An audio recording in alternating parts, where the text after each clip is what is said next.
I want to take a moment today to address a little technical issue I've been having lately. As many of you already know, I have kind of moved out into the boonies. And it's nice out here, but there are some drawbacks. One is I have to drive a long way anytime I want to go anywhere, but the drive is really nice. It's a beautiful drive, so I can't really complain too much about that without seeming like a total dick. But the other bad thing about moving out here is the internet connection. We're talking like low-grade 1994 DSL levels of internet connection out here. Now, I do have Usenet for other things, but that doesn't work for live chats. And because of this low-end DSL service, my live streams have kind of suffered.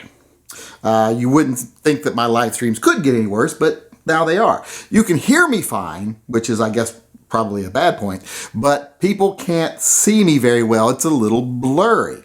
Now, I always thought people would like me being a little blurry so they didn't have to look at me, very clear image straight on while they're chatting with me. But apparently a lot of people don't like that because they've done nothing but complain and complain and complain about my live chats being a little blurry now. I just get kind of tired of it. I get tired of having to explain to people that I live out in the woods now, I don't got good internet, it just gets tiring.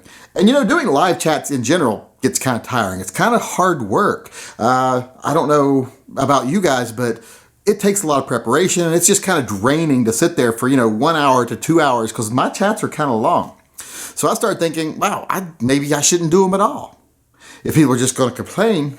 But then I started thinking, I've noticed that when I do the live chats, if I share a still image or a video or anything like that, it's crystal clear still, even with the lower bandwidth.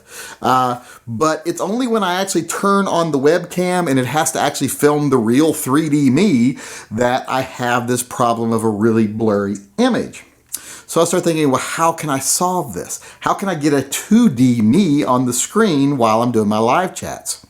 And, I decided I'm going to do something about it. So I made a pretty hefty investment in this artificial intelligence program that will basically scan my videos. It will create a two-dimensional virtual image of me to use during my live chats. Now you might think, well, that's just going to be like a still image up on the screen. No, because this goes even further. This is not just a virtual image. This is a complete independent AI.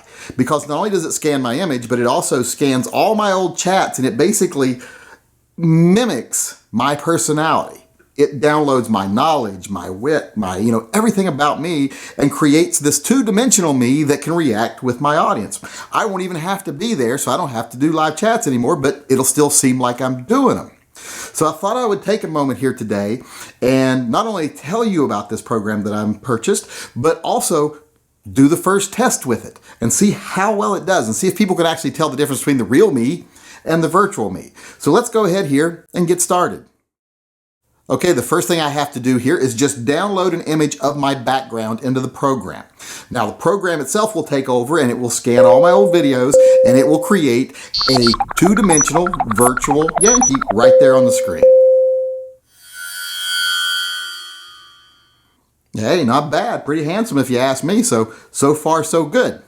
Okay, here comes the hard part. This is where the AI in the program has to scan all my old videos and download a virtual library of all my wit and my wisdom, my personality in general. This is probably going to take a long time. Oh, it's actually done. That was pretty quick. Okay, it looks like it's ready to go here. So let's see how well it does. Let's see if we can tell the difference between the real me and the virtual me. No.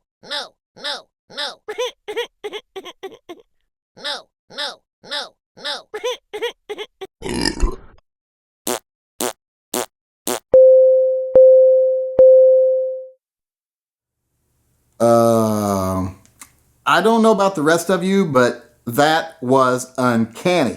I actually forgot that wasn't me for a couple of seconds. It was just like watching one of my live chats, only I was in the audience. So that is amazing. I know that was only a couple of seconds, but that's just a test. We'll have to see where it goes from there. But I think we can safely say that the first test of the new virtual reality Yankee was a total success. And one more thing before I go here, before I sign off. I know a lot of you were hoping that today's video would be the Fuck You Paul Harrell video? Well, that's coming tomorrow. So everyone out there, stay tuned.